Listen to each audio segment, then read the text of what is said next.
Hello, I'm Dr. Wendy Rowley, and this is the second episode of the series, How to Work with Your Spiritual Guides. Oh gosh, I do this every time, sorry. How to engage with your spiritual guides, how to engage with your spiritual guides. And I tape these as a series. I just sit down and tape them because it keeps a continuity of energy. And I just change my top. I don't have time to play the game of the whole switching around thing. So I hope you don't mind. You're just going to see my tops change because it allows a continuity to the flavor of this series. So in this episode, it's what is changing in the human soul guide paradigm. And Aliena said she would bring that in. And we said there were three levels of soul guides. There was the ones you were born with that come in, and everyone has three, which is what my original spiritual teacher had said in my 20s. And there's one for the three consciousnesses that we plug into in the planet. Gaia, divine intelligence, and the Christ, healing evolutionary force. It's the only word we have for it right now, and it often gets driven to the religious pictures of the Catholic Church, but it just means high anointed energy. But it's also a juicy consciousness and force. And so there was another level of spirit guides where after someone passes, they can be a spirit guide for people who do that kind of a work and work as a healing spirit guide on the other side of the veil. And that system was developed from the Renaissance of Egypt and was designed to go up till now. And that system had the ability to be corrupted in the past. So there are some people that have some corruptions in that first Christ healing spirit body from that system. And it makes sense that that's got to be changed. And those corruptions, Aliena says, in that whole system is actually purposeful. It's not a mistake. So I'm curious on the understanding of that. So I went to school and I was trained to work with them. I worked with them for quite a while. They did get at levels that I couldn't get at. So it's almost like we can heal a certain level, and we do. And that's kind of what I do and teach in the meditations. It's how to do that for yourself. It's a very simple exercise. You just need to know some things, like 5 or 6 steps to be able to do it. And to do it properly. And that's a course on the website called Active Meditation with all the details. And then we loosely practice parts of it in every event. So the healing guides could come in several ways in that middle paradigm of spirit, humans in spirit who are acting as spirit guides. And the way I was trained is they come in a particular pathway, and that pathway cannot be corrupted into your life force. And so I did that for quite a while, and then I got a little nervous about it, and I stopped doing it. Well, now we're going to find out why. And so that's the pathway that's going to be upgraded in this great shift. And then she said there's a third level of spirit guides that have to do with once you have healed, as Lee Carroll O'Crion said, she quoted, you heal 51% of your karmic akash, and higher creational beings spirit guides show up to help you with the rest, should your soul want that in your lifetime. And so there's that level of spirit guides, but they work a little bit more under the dictates of divine intelligence and the creative source in their work. They're aligned more to that. And they're a little bit more larger group and a little bit more planetary from what I gather.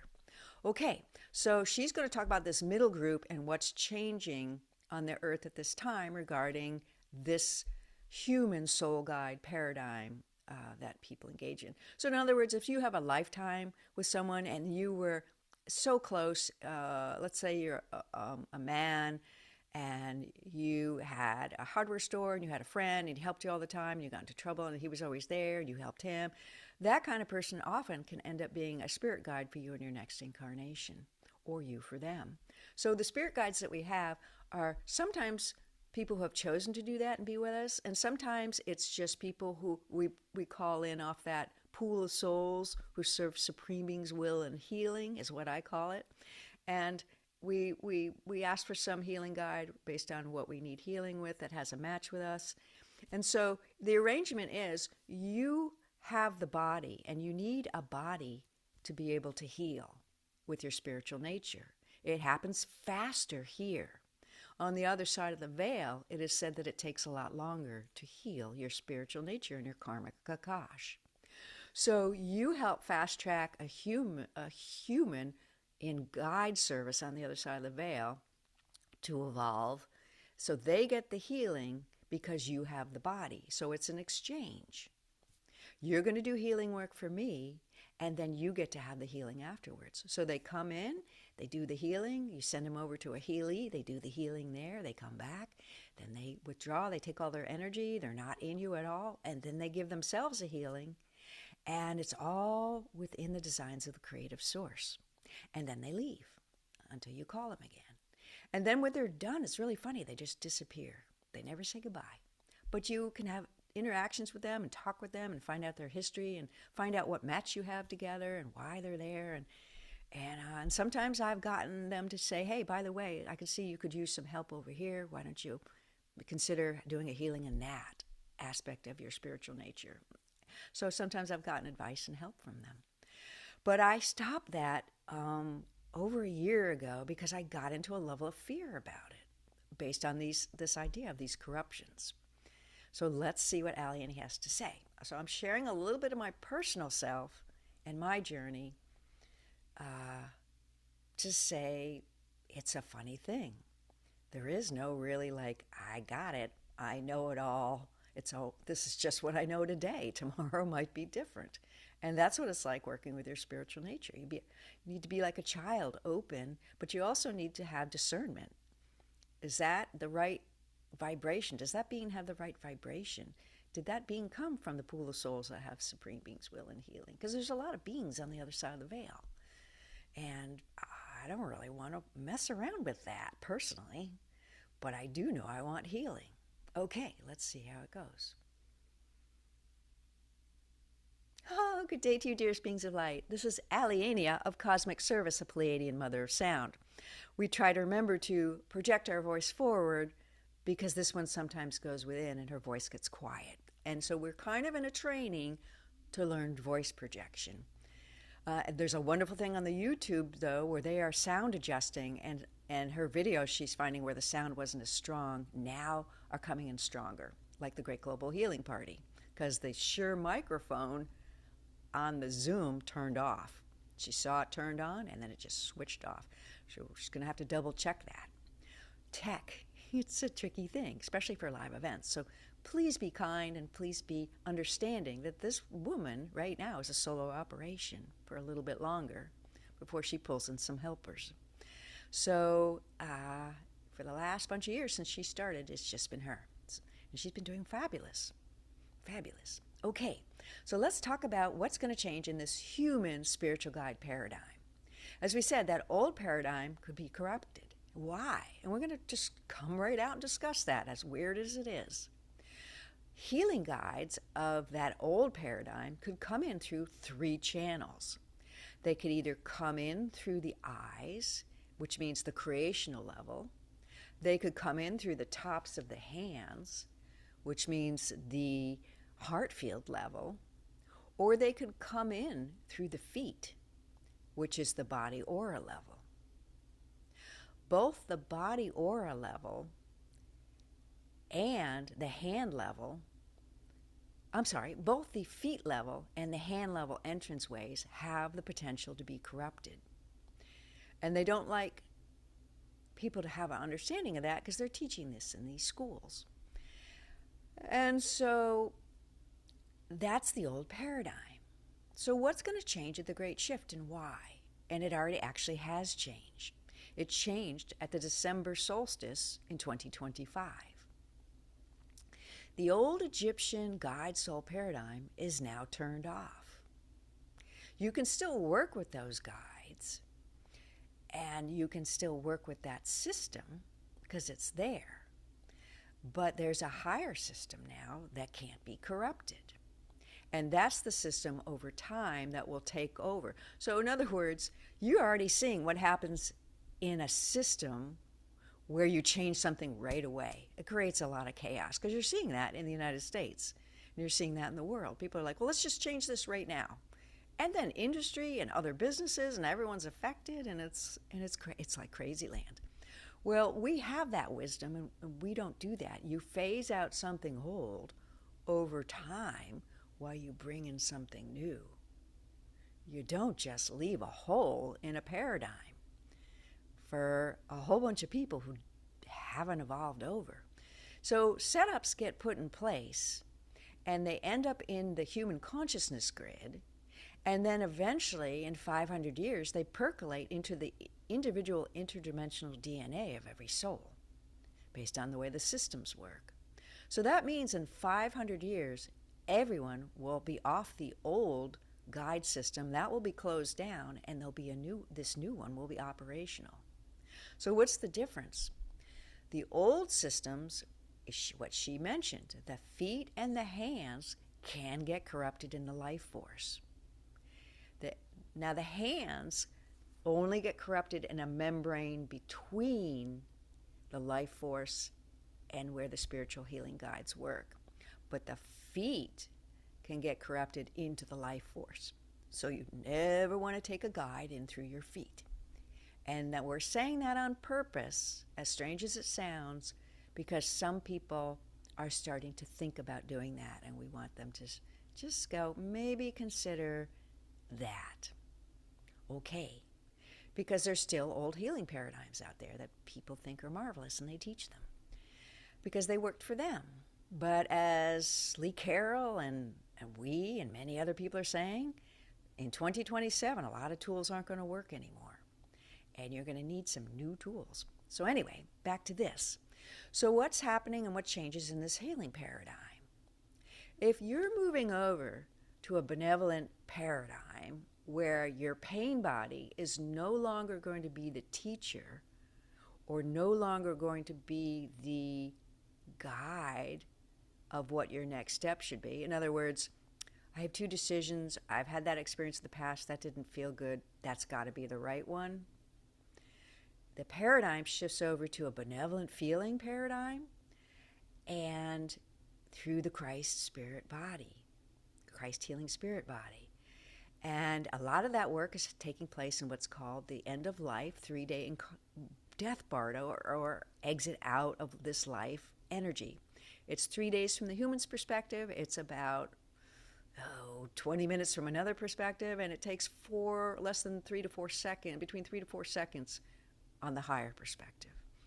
It's a quick thing. It depends what dimension and state of time you're in, because time is different in different dimensions. So that ability to work with spirit guides is changing.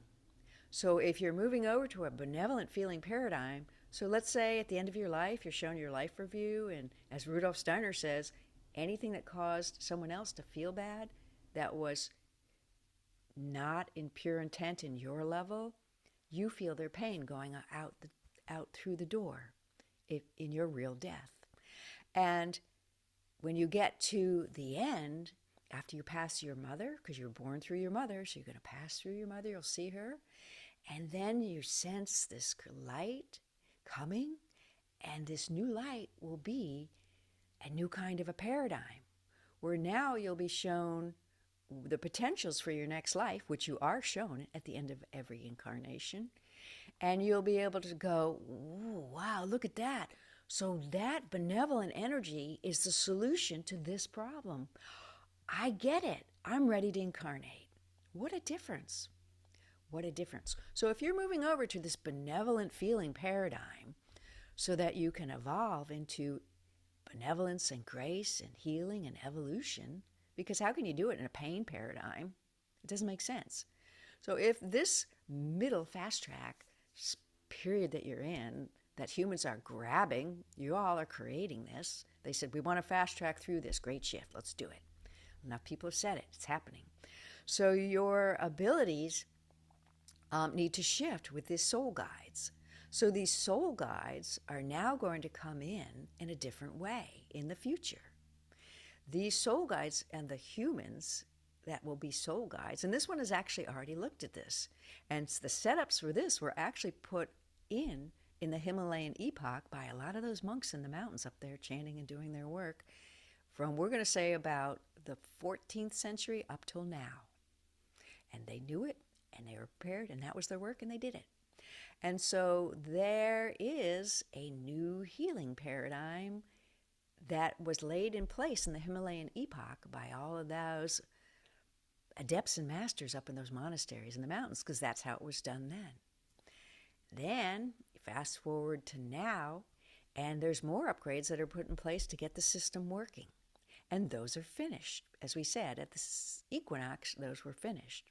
So the new healing guide system going forward actually is a higher creational being in benevolence working with a soul who's going to be a spirit guide,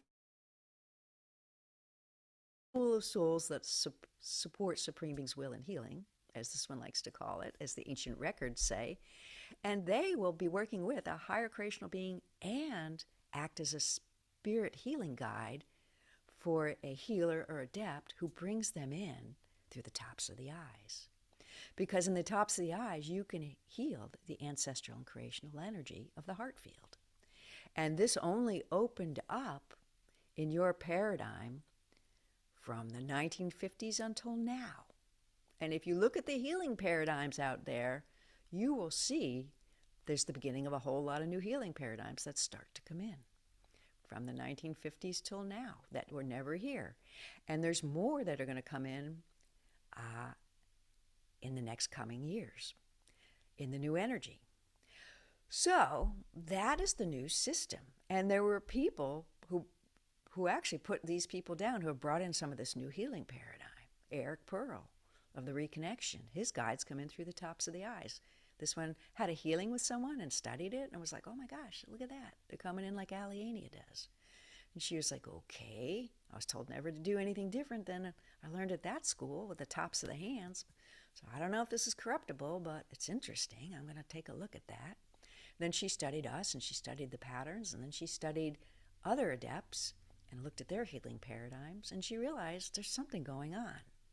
There's something going on where these guides are coming through the creational levels now, these healing guides. And she just didn't know it applied to the human level.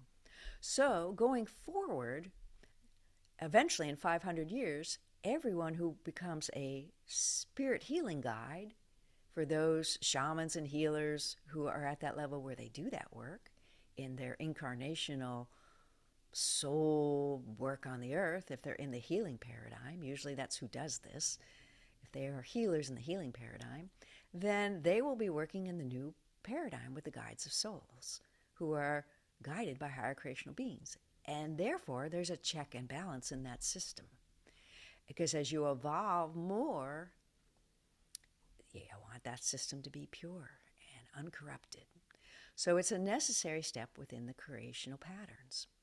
And eventually the archangels come back and they work with the human, and there's a human, a higher creational being, and an archangel. And you learn to work that way. And that's all we're going to say about that, because that's percolating a lot in a lot of people right now who are listening to this. Peace be with you. You are dearly loved. Expect benevolence in all you do, and we bid you adieu. And this is Dr. Wendy Rowley. I'm going to sign off. I, too, am percolating a lot of what she said, and I'll see you in the next episode.